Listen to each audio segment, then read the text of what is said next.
Дуҫтар, һеҙ буш ваҡытығыҙҙы нисек үткәрәһегеҙ? Бына мин, мәҫәлән, йәнһүрәттәр, фильмдар ҡарарға яратам, һәм бөгөн һеҙҙе лә 2022 йылдың премьералары менән таныштырып үткем килә.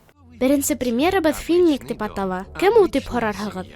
Күптәр белмәй, ләкин һәр өйҙөң үҙ хужаһы бар. Улар кеше күҙенә күренмәй. Өй эйәләре бик егәрле, йорт эсендәге боҙоҡто йүнәтәләр, кешеләргә ярҙам итә алалар. Ә бер заман башҡаларҙан шуҡлығы, күп мәшәҡәт тыуҙырыуы менән айырылып торған берәү килеп сыға. Уның исеме тап Финник тип атала.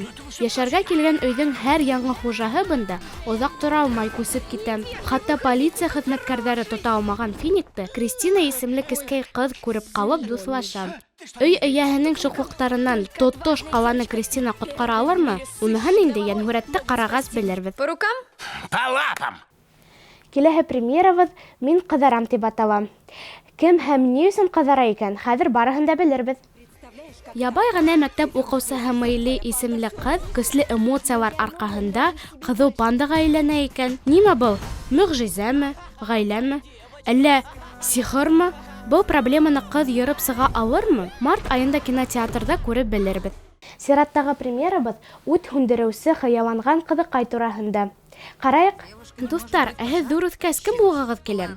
Бына премьерабыҙҙың төп геройыбыҙ Джорджия ҡыҙ янғын һүндереүсе булғыһы килә. Әммә уның атаһы быға ҡаршы, сөнки бындай һөнәр ҡатын-ҡыҙҙар өсөн хәүефле ти. Әммә Джорджия оҙаҡ уйлап тормай, өҫ-башын, тауышын үҙгәртеп, ут һүндереүсе булырға эшкә төшә.